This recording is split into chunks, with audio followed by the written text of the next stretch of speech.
এই যে লিস্ট, এই লিস্টটা নিয়ে অনেক সন্দেহ এবং অনেক রকম প্রশ্ন অলরেডি চলে এসেছে। আপনারা জানেন 2023 সালে যে এসএলএসটির যে একটা লিস্ট, যেটাকে ক্ল্যারিফাই করে পরবর্তীকালে বলা হয়েছিল এই 33 জন যাদের নাম আসবে না, আজকে তাদের নাম এসেছে।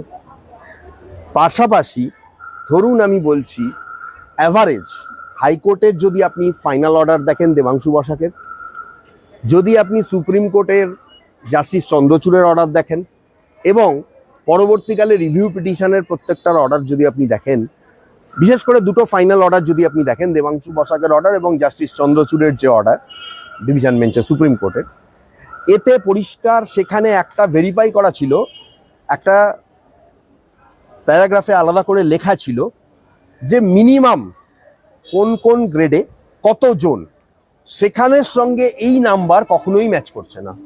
মিনিমাম সেখানে সরকার বলেছিল 5000, এসএসসি বলেছিল 5000-এর কিছু বেশি, সিবিআই বলেছিল 6500।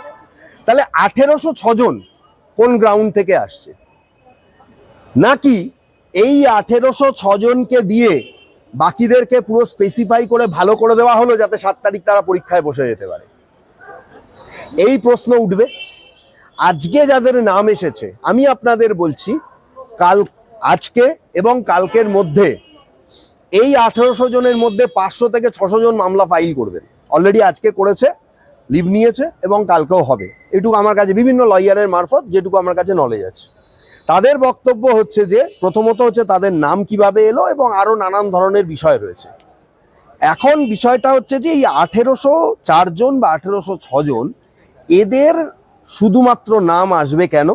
যদি এবং যারা জেনুইন ক্যান্ডিডেট তাদের আবার একটা দাবি আছে, যারা বলছেন যারা জেনুইন ক্যান্ডিডেট তাদের দাবি আছে যে জেনুইন ক্যান্ডিডেটদের নামও তোমাকে প্রকাশ করতে হবে, যদিও সেটা সুপ্রিম কোর্ট বলেনি। তারা কেন চাইছেন? কারণ সুপ্রিম কোর্ট একটা কথা স্পেসিফিক্যালি বলেছে যে পরীক্ষায় যদি একজনও টেন্টেড ক্যান্ডিডেট বসে, যাদের পরীক্ষায় বসারই কথা নয় এবং টাকা ফেরত দিতে হবে, তাহলে কিন্তু আবার এরকমও হতে পারে পুরো 7 তারিখে পরীক্ষা হলো, সেই পরীক্ষাটাও চ্যালেঞ্জ হলো, সেই পরীক্ষাটাও আবার বাতিল হলো, এর সম্ভাবনাও কিন্তু থাকছে।